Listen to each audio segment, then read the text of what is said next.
Game number 7, Zambia nil, Japan 5. I have a lot to say about Zambia, but I think I'll just start with congratulations on your first game at the World Cup. I'm sure the pressure was not easy. You have tried to represent your country, which is good. But tactically, there's a lot to work on. There is a lot to work on. I think I will just start with the fullbacks. The Zambian fullbacks on either side. Tembo and Belemu. They were just leaving so much space for Japan. Like Japan were just, and one thing we realized with Japan is that Japan make runs.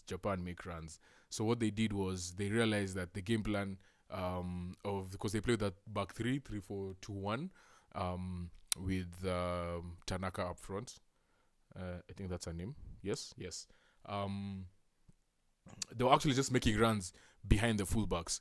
They were just overloading on somewhere in the middle of the park, play some 1-2s, and then either Miyazawa or Fujino was running through the wings, or their fullbacks. Endo was one of them. Endo really had a good game. But the person who really gave Zambia problems was Fujino. Fujino was insane. I think player of the match will either be given to Miyazawa because she scored 2, or Endo because she scored and assisted. But when it was 0-0, Fujino was the one who was causing all the problems. She hit the post early. She was creating chances. She created a goal for Tanaka, which was disallowed for offside. Tanaka actually had 2 goals disallowed for offside. But yeah, I think this was more Japan being impressive than Zambia being poor, even though Zambia were poor. Tembo in particular was suspect number 1. She kept someone onside for goal number 3. I think it was Miyazawa's second goal. The way Zambia left their fullbacks out in the open meant Japan just needed to be patient in the middle of the park and then watch out for that run and make the through ball. And the likes of the number 10 in midfield, I forget her name, and the number 3 at the back, just kept on pinging balls because they know that the strikers and the wingers are going to run into space. Fujino left midfield to go and play on the wing because there's a lot of space over there. And Hagasawa and Fujino, the combination of those two, and then Fujino and Tanaka, really good, really solid. So Japan were really good, but Zambia did not help the situation. And I think one tactical tweak Zambia should have made early enough is letting Barbara Banda drop in.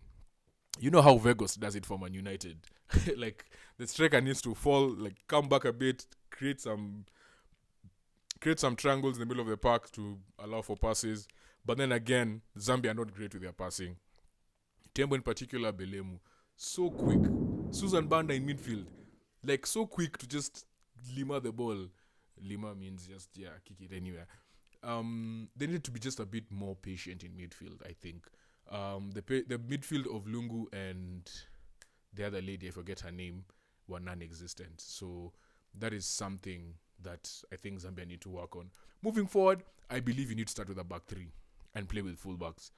But that is something that I'm just talking about from the outside looking in, because I know a back 3 needs a lot of work and time. So if they've not trained for that, then it's going to be impossible. But a possible solution for how Zambia play, they would need to do a back 3 and probably use fullbacks. Kundanaji tried at times. Rachel Kundanaji, she was trying to carry the ball, trying to make things happen. At times it was a bit too much. Other times it actually gave Japan some problems. So I believe moving forward, that's something else they can do, especially when Barbara Banda comes in short to get the ball. Kundanaji can be making those runs. But the tactical prowess of the likes of Jun Endo, Hagasawa, Fujino, I think it was just a bit too much for Zambia. All in all, first game, 5-0, Zambia have lost. I think you just put that on in the books, see what you can improve on. It's your first World Cup. Just enjoy the game. Regardless, we're proud of you. You've made it so far to actually play. And later on, even at 4-0, you were trying to score, you're still going forward. So that's the energy we need. Just keep going, keep grinding. This is a tough group. Next game is against Spain. That's not going to be any easy. So we might just have to park the bus on that one for real. But again, as Nigeria, set pieces is a strength of Zambia. So that's something that we need to capitalize on. A few free kicks, a few corners here and there, maybe we can create chances. So that's it. Japan beat Zambia 5-0, and on to the next one.